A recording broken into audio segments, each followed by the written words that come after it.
Hey mama, if you're listening to this, you might be carrying a secret that feels too heavy to speak out loud.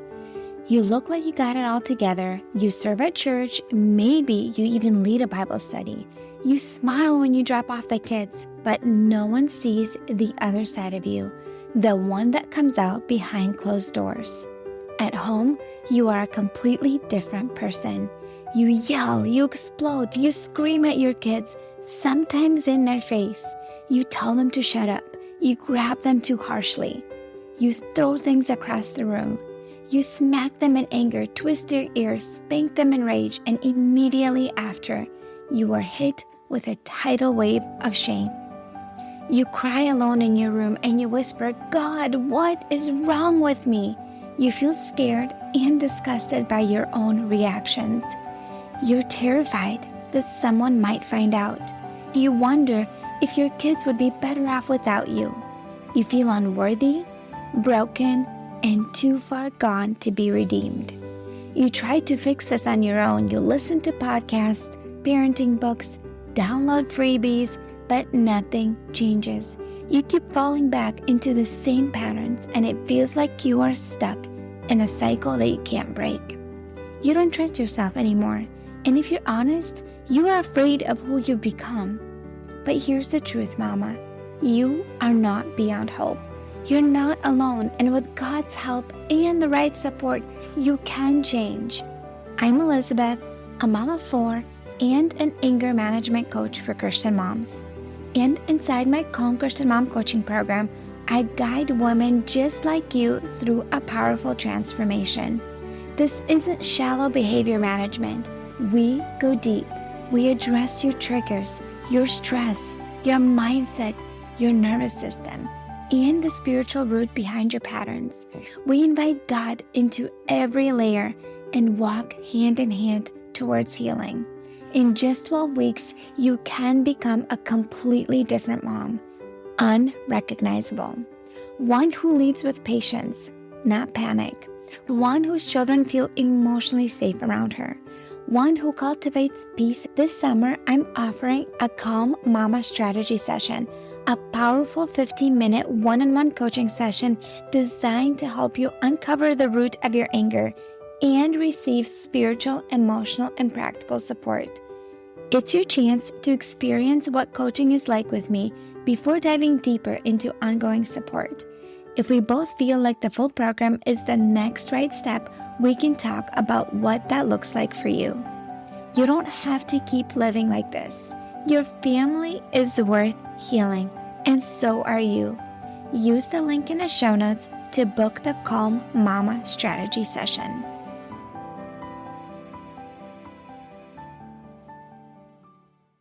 Have you experienced burnout recently? Have you noticed how that affects your body, your mind, your emotions, your mental and physical well-being? In today's podcast episode, I invited Michelle, who's also a fellow podcaster and a believer, and she came in here to talk about her experience with burnout and what she needed to do to start making positive changes in her life to overcome burnout and set healthy boundaries to turn around and start creating a life that she thrives in instead of survives. So welcome to this podcast episode. You will enjoy this conversation so much. Before we jump into the episode, I want to remind you that I have a wonderful free resource for you down in the show notes. It is called 5 Ways to Calm Down When You're Feeling Triggered. So have you ever experienced moments where you're getting all worked up, you're emotionally dysregulated, things are getting tense, and you're on the verge of blowout, and you're about to lose your cool and scream at your kids? What do you do to calm down in a moment like that? So in the show notes, when you download my free resource, it's going to teach you exactly what you need to do to calm your mind and body so you don't overreact, so you don't scream and lose your cool at your kiddos. Link is in the show notes. 5 ways to calm down when you're feeling triggered. Let's get into this episode. Hi, Michelle. Thank you so much for being on Emotionally Healthy Legacy podcast. Hey, thank you so much for having me. I'm really excited to be here today. Yes, I'm so excited to have this conversation with you. Before we get started, I wanted to ask you a question. What is something that you've been loving lately? So something that I've been loving lately is a few months ago, I was in the candy aisle at the grocery store and I ended up with one of these big bags of M&Ms, like the big old bags. And I actually cleared out a, a shelf in the door of my refrigerator and I like put it right there. It's way too high. My kids can't reach it. But I tell you what, anytime I open my fridge and I'm just wanting like to snack, or if I walk past my fridge and I'm on my way to like do some deep work, I open my fridge and I just put my hand in and take like 4 or 5 M&Ms and I keep going on my day. And man, those little things, like it has brought me so much joy. I'm like, why did it take 37 years for me to have M&Ms on hand in my fridge all the time? So Oh, that's so yeah. awesome. That's funny because I have like these also like chocolate covered candies that have like a jelly type of thing inside. Uh-huh. From Costco, it's like a blueberry something inside, but I have those. That's what I use as a treat for So good. myself.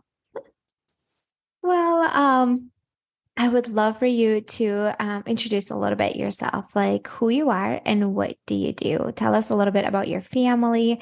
We learned that we both live in Florida, so this is super fun and exciting. So tell us a little bit about yourself.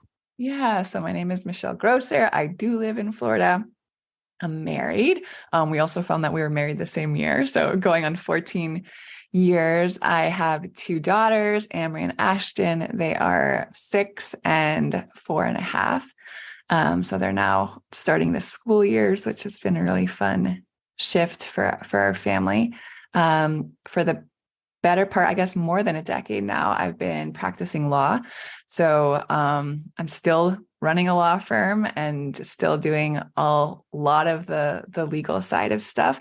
But when the pandemic came through, I think it really brought an awareness to me. And God kind of woke me up at 3 a.m. one night. And I was just like, man, all of the women in my life right now are just so burnt out and they're so exhausted. And it feels like all I hear about is that their marriages are on the rocks and they think they're failing at motherhood. And now they're also homeschooling and they feel like they're failing at that too. So I really became passionate about helping to resource moms. And I entered into this 10-month, really intensive master coach certification program. And since then, I've been master coach, really just doing a lot of that work, really helping moms in particular learn about their nervous system and how to somatically release a lot of stored trauma and just things that we hold on to that can really cause dysregulation in our nervous system that shows up in our parenting and in our marriages that we're not really aware of. So that's been really powerful work. And I've launched a podcast. We're coming up on a year now. It's called The Calm Mom. So a lot of moving parts. Back in June of last year, my husband and I planted a church here in South Miami. So we're also pastoring a church with all the midweek ministries and Sunday service and everything that goes along with that. So needless to say, I have my hands in a lot of different things. And I'm sure we're going to talk about a window of tolerance today. I know it's something that you coach on a lot too, but I'm just so grateful that God brought all of this awareness to me and that he was so gentle in allowing me to expand my window of tolerance so that when all of these different opportunities came forth, I was actually able to hold them gracefully instead of, complaining about my blessings now becoming burdens kind of thing. So it's been quite a whirlwind the last couple of years, but it's also been really, really exciting. Yes, yes. I know I was listening to a little bit of your story, how you came out of burnout. Mm-hmm. And can you share a little bit more about that? Because, you're practicing law and you were just doing all the things and started to notice that it was affecting you in a negative way. Can you share a little bit about that? Yeah. So I think I'm someone who, without really noticing it at that time, was just always going, right? Like I was always doing things. I was very uncomfortable with slowing down. I was very uncomfortable with rest. I had a lot of paradigms waiting to be challenged around what it means to rest and that the fact that that's not weakness and it's important, it's necessary, and it's actually a catalyst for for more growth. So I went straight from undergrad to law school. I paid my way through law school bartending at an Irish pub that was open till 5 a.m.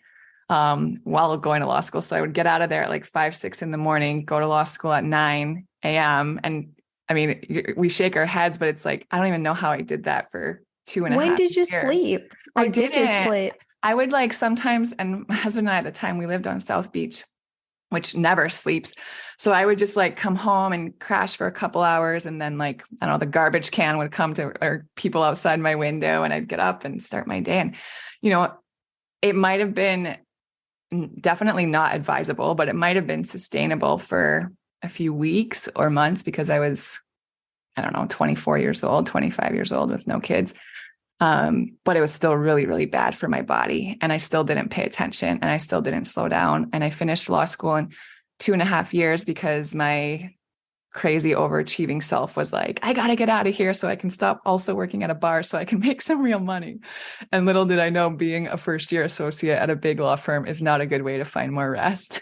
So it's like, just kept adding on. And then finally 3 years in at that law firm, I just had a meltdown. I was like, I can't do this anymore. I'm going to leave this firm and I'm going to start my own practice. Again, not a way to find more rest, opening up your own business.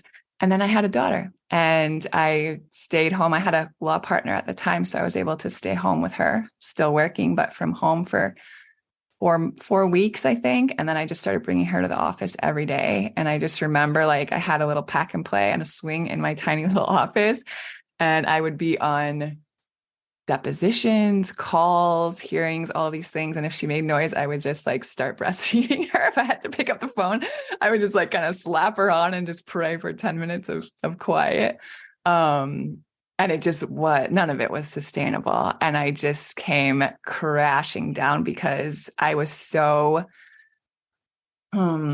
intentionally ignorant, I think, about all the signs my body was giving me that, you got to do something or I'm going to slow you down and I'm going to make you stop. And that's what happened. So I don't even know, a warning lesson, a learning lesson, to all of us to just really pay attention and be so gentle with ourselves and what we expect of ourselves, our capacity.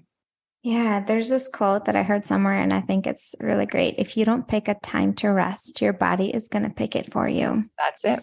Yeah. And so before we get into our actual conversation, I wanted to, this is such a great story. I wanted you to touch on what signs was your body telling you? How was it showing up for you physically, mentally, emotionally, maybe spiritually, like in your marriage, in your parenting? Because burnout affects us in a way that we maybe neglect, we don't pay attention to it, but it really does affect us. Our nervous system, it affects our emotions, it affects our mental state.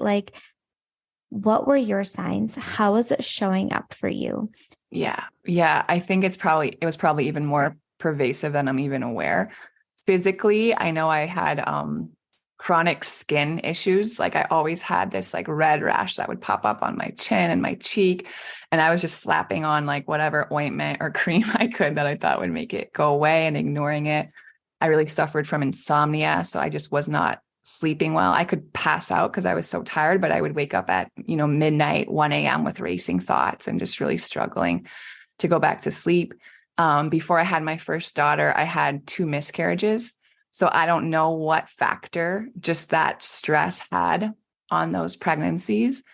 What else physically? Always struggling with gut issues, IBS, irregularity, just bloating and just feeling really kind of gross and crappy in my gut. I was gaining weight, just really low energy on the mental and emotional side. So much brain fog. I remember times just reading the same email 4 times and being why is this not processing? And it's because my body just literally couldn't function. Definitely irritable, definitely I had no kids, so it wasn't mom rage, I think at that time, but a lot of husband rage. And I think, my sweet husband, he bore the brunt of a lot of that. And I was also at that time had really poor boundaries. And I was also really bad at expressing my needs and expressing myself in general. That was something that was really uncomfortable for me. So many times he'd be like, I don't even know what I did, or like, I don't even know what you want. And all of that was just like pouring out of me. So, general tiredness, the things you would kind of associate with burnout, like just feeling chronically fatigued and tired, but not just because of a poor night's sleep, like just the chronic, like every day tiredness, no matter how much you slept, just feeling tired. And I think a lot of that, I'm reading a book right now by Dr. Gabor Mate called The Myth of Normal. And I think for so many of us, a lot of the things I've described, we have this idea that that's just normal. Like, oh, I just live a stressful life. Like I'm quote unquote busy. And it's just like how busy people feel. And it's a myth. Like, no, you're not supposed to feel like that. I feel like burnout is such a big deal for moms. And so even if they don't have like a job outside of the home, even stay-at-home moms can be completely burned out and have too much on their plate and say yes to too many things and volunteer activities and, sports activities and stuff like that. Okay. So you said it was affecting your marriage, right? Like, and so was your husband saying anything to you? Was he like, you know what? I think you need to like slow down. Like something is going on here. Was he saying anything to you? Yeah, I don't know if he necessarily attributed it to the pace of life I was living, because I don't know, but he definitely said things like, what is going on with you? Like, why are you so irritable? Why, like, what am I doing wrong? He thought he was contributing to it for obvious reasons. I was obviously coming at him. And I think we both understood that the pace wasn't sustainable. But I think when you're not able to slow down enough to really recognize that and all that comes with that, like then what, right? And our nervous system at that point is so used to moving at that pace, because really what it is, moving at that pace, that's a trauma response. Mm-hmm. It is. It's a coping mechanism, and it's really poor coping mechanism, which means that pattern is something I'd probably been doing for decades, probably since childhood, when I look back now, and I've done so much work through it and starting to see the origins of it. But it can be really scary to be like, okay, if I lay a lot of this stuff down, what does that mean? What does it mean about me? What does it mean about my career? What does it mean about my marriage? Or, all of these ideas that we hold so fast to that are uncomfortable to challenge. Yeah. And I think you're so right with like it feeling uncomfortable to slow down. Yeah. You feel like you have to fill every little space in your day, and that like even though stress response like that is unhealthy for us, it's so familiar that if there isn't any, you're going to create some, because you're just like so used to be in that busy cycle, go, that like when your evening opens up, you're like, I don't know what to do with myself. Yeah. I'm going to put something on my schedule. I'm going to create something to do. Did you find that being part of your, process of how you were doing things? Absolutely, because our nervous system will always seek what is familiar or comfortable, even if it's not good for us, right? So maybe I knew in some part of me that this pace of life wasn't good for me, but my nervous system was so comfortable in that pace, in the busyness, in never having a quiet moment, and going from the moment I woke up to the moment I went down, and not being intentional about moments of stillness or prayer or meditation, not taking care of my body. I probably knew at a surface level, none of that was good, but it was so familiar and the pattern was so deep that my nervous system was comfortable there. Hi, beautiful friend. I'm going to pause here for a minute. And I wanted you to think back before you became a mom and how you imagined motherhood to be.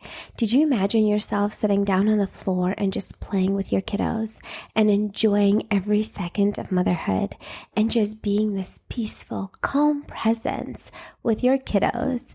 Always happy, always smiling, having a great time with your kids, and just being this great example for your kids, and a feeling like motherhood is just bliss. And then the reality came, and you had one kid, and then you had another one, and then you had another one, and things started to feel heavy and chaotic and overwhelming. And you start noticing that these sides of you that are coming out that you never thought even existed. You start noticing that you're reacting to your life, to your days, to being a mom. You wake up feeling angry and frustrated. You raise your voice at your kids so often. You scream, you yell, you became a momster, and then you feel like you're the worst mom in the world. You're not even cut out for this. If you resonate with this, my friend, I want to encourage you and let you know that you are meant for more than this. God did not bless you with these children so you would feel miserable and like a failure every single day. There's so much more to motherhood than feeling like a failure. I want to let you know that I do offer support. I offer one-on-one coaching. And if you're not ready for the investment of a whole package, I do have a 45-minute coaching call. In the show notes, you can book a call. You can also add on an extra week of Voxer, which is a voice messaging app where you can ask me follow-up questions and I can keep you accountable that you're actually implementing the things that we talked about. If you are ready to actually start making changes in motherhood and you're so done feeling overwhelmed, burned out, screaming and yelling at your kids, and you want to become that patient and calm mama, I would invite you to book a call with me. Link is in the show notes. What was your breaking point? Like, what happened that you're like, I have to make some changes. This is not sustainable. And I think most of us usually wait until things are pretty bad before we go seek help, right? It may be like our toothache, right? We don't go usually when it's a little bit, we go when it's really bad. Typically, we don't go to marriage counseling until things are really, really bad. Yeah. I've heard this quote once, like marriage counseling, people go to marriage counseling 5 years too late. They wait until things are such a big issue until they go seek help. And so and same thing with like burnout or even like mom rage or just like parenting struggles, whatever it is, right? So things probably got really bad, right? And so what was your breaking point where you're like, man, this is just really not working. I have to do something different. Yeah, I remember my husband and I had one baby at that time. My daughters are 16 months apart. But I only had the one. She was 4 months old. And I remember we lived in this loft, so there was no real doors per se. Like our bedroom was in one corner and then our living room was kind of just in the middle. And I remember we had this big gray rocking chair and it was like 2, 3 in the morning and I was nursing my daughter alone in that room. And I just remember just like uncontrollably sobbing. And I didn't even know why I was so sad. And I remember just thinking to myself, like, man, I am never alone. And like, I've never felt more lonely. Like that was just the thought that kept going through my mind. And I was like, something's got to change. Like, I just knew that was a culmination of years of neglect for myself. And that's when I started to just research. Like, I think we think as women, or I think society tells us that self-care is the cure-all to burnout. And I think it severely misleads us as to what self-care is. So I think when I started, I'm like, okay, more self-care. I'm going to go like, I don't know, get a manicure, or I'm going to like leave work early this afternoon or something. And those are great and awesome and fun and beautiful and necessary to our mental health, maybe at some points, but it's not enough. It's not enough. Like, you have to do a complete overhaul on so many parts of yourself that led to burnout. So for me, it was a lot of like coming face to face with people pleasing. A lot of the reasons I was burnt out was because I couldn't say no. And I had to be, the best and the top and all of these super annoying things because I, thought whatever it is that people pleasers think, right? That I would be more approved of or loved or accepted. Within all of that, it's learning how to set better boundaries. Boundaries are your best antidote to burnout. So getting really comfortable and changing my paradigm around that too. Like I didn't grow up learning about boundaries, and I thought that people who had boundaries were super rude, or they just were like so inflexible. I'm like, gosh, what's their problem? Very much think about that differently now. So I think those were a lot of things. Learning just a lot about my personality pattern too, and getting curious about why I did any of the things that I did. instead of judging it, and just seeing so many parallels to like, oh, I got a lot of, attention and praise as a 6-year-old or a 10-year-old or a 15-year-old when I did these things. And I don't need that from my parents anymore, but that little inner child is still always trying. And that shows up, differently for all of us in different ways. For me, I've done a lot of study on the 5 personality patterns. I have a quiz about it that we can link to because I think it's so interesting. But all of us have adapted one of these 5 patterns as coping mechanisms through our childhood. So learning about mine was really insightful for me as I started to navigate life in a new way to heal from this burnout and then to operate differently going forward. And maybe for you, what leads to your burnout is not necessarily being this overachiever, but maybe it's like feeling so responsible for how everyone around you is doing. And you're just constantly over giving at the expense of yourself. Maybe your way leading to burnout is that you just dissociate and isolate and withdraw and leave to the point of not seeing things through. And that just is like crushing to your spirit. It can show up in different ways for all of us, but healthy boundaries is something that can benefit every single person, every single mom. It's so powerful. Yeah, you're so right. And I agree that boundaries are so important when you start recovering from burnout, because you absolutely need to set them and say no to things in order to create that space for you to start healing, having the healing process. Did you do all this on your own, or did you seek out somebody to guide you through the process?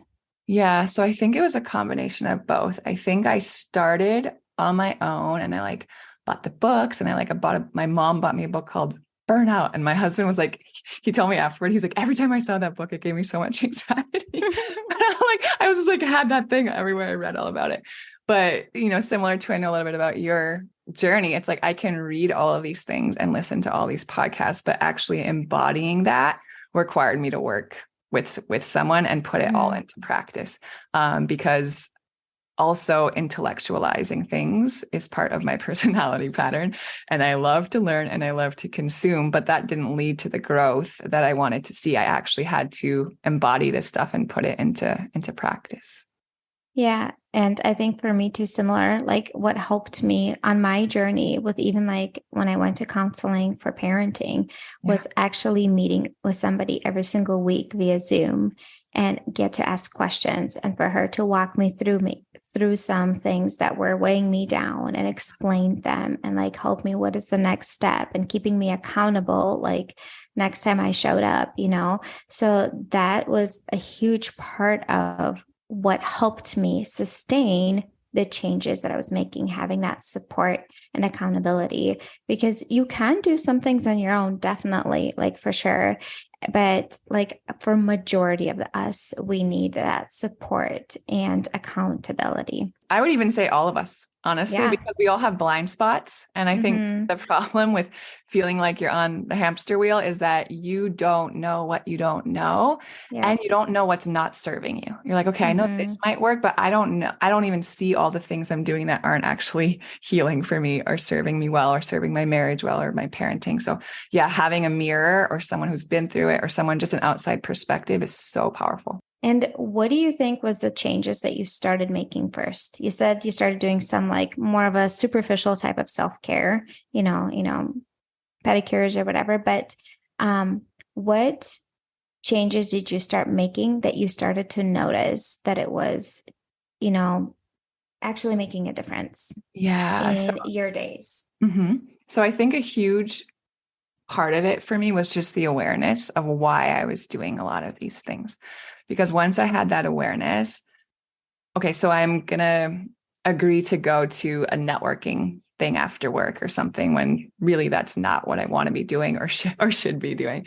And then I would ask myself, okay, why am I doing this? What's the expectation that people are putting on me, or what's the need that I think is being filled by showing up in this way? And then allowing myself to be like, hey, I'm so much more resourced now. Like my business is going to be okay if I don't show up. If people are disappointed, that's okay. Like the people I really care about, my husband, my children, they're going to be actually happy that I'm going home early.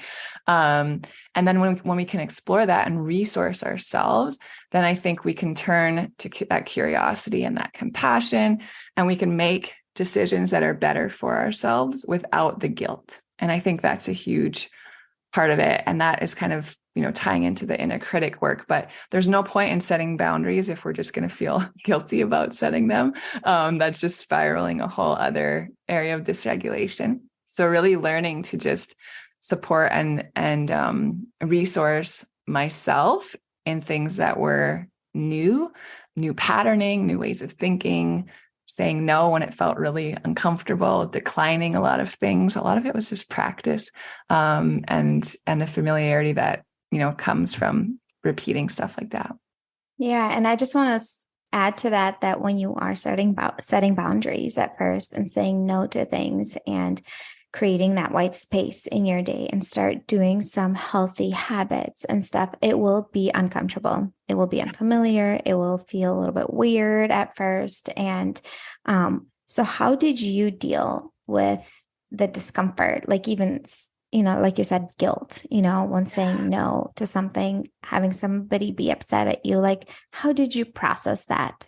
I think that's such a good question. So I'm so grateful that I have such an amazing husband, because he was a safe place for me to start practicing all of this. So I just sat him down one day and I'm like, listen, I'm realizing that I have really poor boundaries, and I'm really uncomfortable expressing my needs, especially if that's going to be disappointing to someone else or require something of them. So I'm really committed to getting better at this. Like, can I start practicing with you? And then he was kind of on the same page, right? And he knew what was going on. So was it super clunky the first 15 times or 20 times? Yeah, it was super clunky, but he would ask me to do something, or if we wanted to go somewhere with friends or whatever. And I'd be like, you know what? My body's telling me I need to rest today. I'm going to set a boundary and say no. And because we'd had that conversation, he was able to be like, okay, cool. Good for you. I respect that. And it got easier for me. Like the first few times, you guys, this is my husband. I'd been married for like 8-9 years. I was so uncomfortable that I literally had to write it down and just like read it to him, because I was even so dysregulated in that action that I was like, I don't even know if I'm gonna be able to say the words, or because it was so uncomfortable for me. But with time, it got more comfortable. So then you can expand it, right? So then I'm comfortable telling him, now I'm going to try it in some other way. And then within that, the more I started to learn about nervous system regulation, I started to learn tools that I could use to release, because that was really just anxious energy, right? Misplaced energy that I could release before having these conversations or expressing these boundaries, needs, enforcing the boundaries, where I had tools that I knew worked for my nervous system. So maybe it was some breathing, maybe it was some shaking, maybe it was just other somatic movements that I know, dancing, like just things that really help my nervous system to calm down. So I'm in full control of, all of my faculties and my maturity and my speech and all of these parts of our learning brain that we want functioning when we're scared to do things. Yeah, that is so great. I'm so glad that you mentioned like calming your nervous system, because that is so key for us to be able to respond better. Because when our nervous system is dysregulated, the part of our brain that helps us make good choices and to think of things, to respond in a better way gets shut off. And so like you're entering a situation that is going to be a little challenging, and you support yourself by setting yourself up for success. Right. And so what is the first step you would recommend to somebody who's like, I relate so much to what you're telling me today. I feel so burnt out. I'm so exhausted. I'm running completely on empty, and I'm really, really struggling. What would you speak to that mom right now? What would you tell her? What is her next step? Yeah. So I think the first step is really just awareness. So if you're listening to this conversation and you're starting to gain an awareness that this isn't normal, or even just when you're starting to become dysregulated, and a lot of that is really starting to learn to pay attention to how it's showing up somatically. So in your body, not just, oh, like I feel tired, or I just like, bit my husband's head off, but like, even before that, right? Oh, I started to notice a tightening in my chest, or I started to notice my heart rate changing, or I started to notice that, the color of I felt flush in my face, or my hands started fisting up, or however your body's communicating with you. Okay, I'm starting to get dysregulated here. Because the sooner we can catch that, then we can use the tools that we have to regulate. With my kids, I use like a stoplight. So when we're in green, we're all regulated. It's catching when we're starting to get into that yellow, where we can use the tools that we have before we pop off into red. And then, no one has any fun at that point. And that happens sometimes too. But the more we're just aware of when we start to become dysregulated, we can do something about it before we get into, Hulk mode. And then I think the second part, and we've kind of talked about this a little bit, is really resourcing and nourishing yourself in ways that expand your window of tolerance.